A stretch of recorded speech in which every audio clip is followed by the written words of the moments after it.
नमस्कार, मैं रूपा रजक सदीनामा की ओर से आ गई हूँ लेकर दिनांक 17 फरवरी 2024 का संपादकीय लेकर, जिसका शीर्षक है महान देशभक्त वीणा दास, जिसे लिखा है हमारे अतिथि संपादक जयदेव पुरोहित जी ने।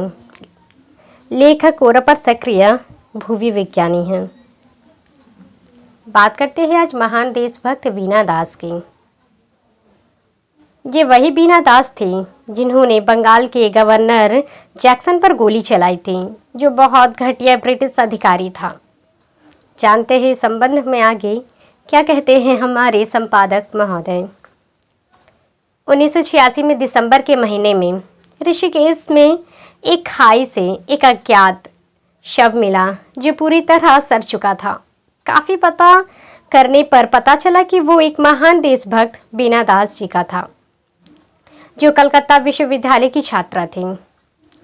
ये वही वीणा दास थी जिन्होंने बंगाल के गवर्नर जैक्सन पर गोली चलाई थी, जो बहुत घटिया ब्रिटिश अधिकारी था। इसके बाद वीणा दास को गिरफ्तार करके 9 सालों के लिए जेल भिजवा दिया और लगभग 9 सालों के बाद उन्हें रिहा कर दिया गया। रिहाई के तुरंत बाद 1942 में भारत छोड़ो आंदोलन में भाग लिया और फिर उन्हें गिरफ्तार करके 1942 से 1945 तक जेल भेज दिया गया। उन्होंने 1947 में स्वतंत्रता सेनानी ज्योतिष भौमिक से शादी की, लेकिन आज़ादी की लड़ाई में भाग लेती रहीं। अपने पति की मृत्यु के बाद वे कलकत्ता छोड़कर जमाने की नज़रों से दूर ऋषिकेश के एक छोटे से आश्रम में जाकर रहने लगी। अपना गुजारा करने के लिए बच्चों को ट्यूशन पढ़ाती थी और एक प्राइवेट स्कूल में 25 रुपए की नौकरी भी करती थी। पर उन्होंने सरकार द्वारा दी जाने वाली स्वतंत्रता सेनानी पेंशन को लेने से इनकार कर दिया।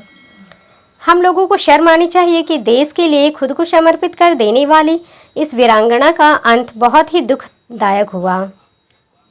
महान स्वतंत्रता सेनानी प्रोफेसर सत्यव्रत घोष ने अपने एक लेख फ्लैशबैक वीणा दास रिबॉर्न में उनके मार्मिक मृत्यु के बारे में लिखा है।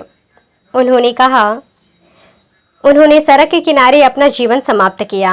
उनका मृत शरीर बहुत ही छिन्न भिन्न अवस्था में था। रास्ते से गुजरने वाले लोगों को उनका शव मिला। पुलिस को सूचित किया गया और महीनों की तलाश के बाद चला कि यह शव वीणा दास का है। यह शव उसी आज़ाद भारत में हुआ जिसके लिए इस अग्नि कन्या ने अपना सब कुछ ताक पर रख दिया।